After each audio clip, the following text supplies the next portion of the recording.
Hi everyone.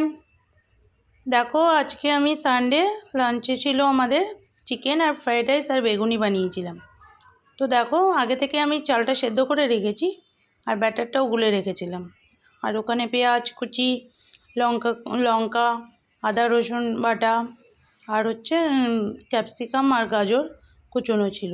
তো দেখো কড়াইয়ে আমি তেল দিয়ে দিয়েছি, তারপরে একটু পেঁয়াজও দিয়ে দিয়েছিলাম আর গোটা গরম মশলা, তারপরে একটু পেঁয়াজগুলো ছেড়ে দিয়ে ভাজা ভাজা করে নিয়েছি, তার সঙ্গে একটু টমেটোটাও দিয়ে দিয়েছি আর দুটো গোটা কাঁচা লঙ্কা দিয়ে দিয়েছিলাম। তো তোমরা কে কীভাবে চিকেন কষা বানাও আমার সঙ্গে একটু শেয়ার করতে পারো। তো আমি এখানে কিন্তু জিরে ইউজ করিনি, জিরে বাটা দেইনি বা জিরের গুঁড়োও দেইনি। দেখো আদা জিরে বাটা, আদা আর রসুন বেটে রেখেছিলাম সেটাও দিয়ে দিলাম। এবার মশলাটা কষা হতে হতে যখন তেল ছেড়ে দেবে তখন আমি চিকেনটা দিয়ে দিয়েছিলাম। ভালো লাগলে আমার এই পেজটাকে অবশ্যই ফলো করো, বেশি বেশি করে কমেন্টস করো, বা তোমরা কে কীরকম চাও সেটা আমাকে জানিও। আমি এইভাবেই চিকেন কষা বানাই। এখানে দই অ্যাড করতে পারো, বাট আজকে আমি দই দেইনি।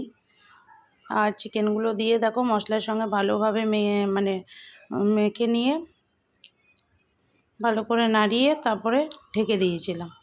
এদিকে চিকেনটা হচ্ছিল আর ওই পাশেও আমি আলুটা আগে থেকে ভেজে নিতে ভুলে গেছি বলে অন্য একটা কড়াই বসিয়ে আলুটাও ফ্রাই করে নিয়েছিলাম। আর আলুটা ফ্রাই করার পর ওই কড়াইটা একটু ধুয়ে তারপর ওই কড়াইয়ের মধ্যে ফ্রাইড রাইসটা বানিয়ে নিয়েছিলাম। এদিকে দেখো এটা হচ্ছে চিকেনটা, আর ওইদিকে কাজু কিশমিশ ওটাও আমি ভেজে রেখেছিলাম। আর এদিকে দেখো আলুগুলো একটু ভেজে নিয়ে ওই চিকেনের সঙ্গে মিশিয়ে দেবো। চিকেনটা দেখো মোটামুটি হয়ে এসেছে, তারপরে আমি আলুগুলো দিয়ে আর একটু কষিয়ে নিয়ে হালকা একটু জল দিয়ে নামিয়ে নেব, একটু লাস্টে গরম মশলা দিয়ে।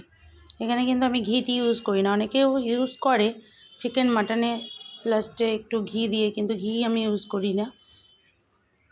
খেতে দারুণ লাগে। আর আমাদের সানডের লাঞ্চটাও আজকে অসাধারণ হয়েছিল। তো তোমরা এইভাবে বানিয়ে দেখো, খেতে কিন্তু খারাপ লাগে না। অনেকেই জিরে টিরে ইউজ করে চিকেন মাটনে দিই, চিকেনে আমি জিরেটা ইউজ করি না, কিন্তু খেতেও দারুণ লাগে। আর এদিকে দেখো কড়াইটা ধুয়ে নিয়ে আমি গাজর আর বিনস, ক্যাপসিকাম ছিল না, আর কাজু কিশমিশটা আগে থেকে ভেজে নিয়েছিলাম। তারপরে এটা একটু ফ্রাই করে হালকা লবণ আর চিনি দিয়ে দিয়েছিলাম, তারপরে চালটা দিয়ে দিয়েছিলাম, ভাত চালটা সেদ্ধ করে আগে রেখে দিয়েছিলাম। এবার ছেলে বলল মামা আমার একটা ডিম দিয়ে দাও, সেটাও ডিমটা আমি একটু ফাটিয়ে নিয়ে ওর সঙ্গেই মিশিয়ে দিয়েছিলাম। আর উপর থেকে একটু চিনি আর লাস্টে ঘি গরম মশলা দিয়ে একটু নেড়ে চেড়ে আমার ফ্রাইড রাইস মোটামুটি কমপ্লিট। আর কাজু কিশমিশগুলোও দিয়ে দিয়েছিলাম।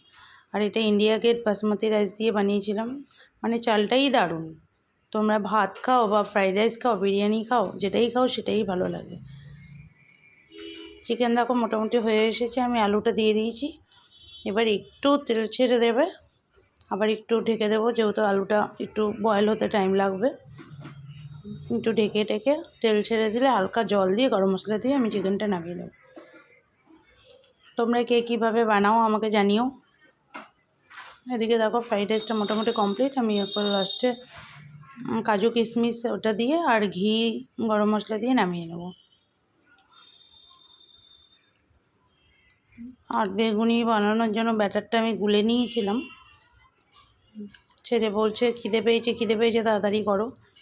এদিকে দেখো ঘি দিয়ে দিয়েছিলাম আর কাজু কিশমিশটা দিয়েও ফ্রাইড রাইসটা আমার হয়ে গেছে।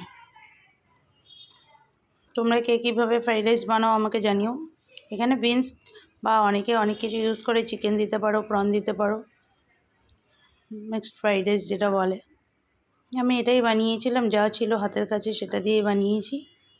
আর বেগুনিগুলোও দেখো ব্যাটারটা আমি বেসন আর একটু কর্নফ্লাওয়ার আর খাবার সোডা দিয়ে ময়াম দিয়ে রেখে দিয়েছিলাম।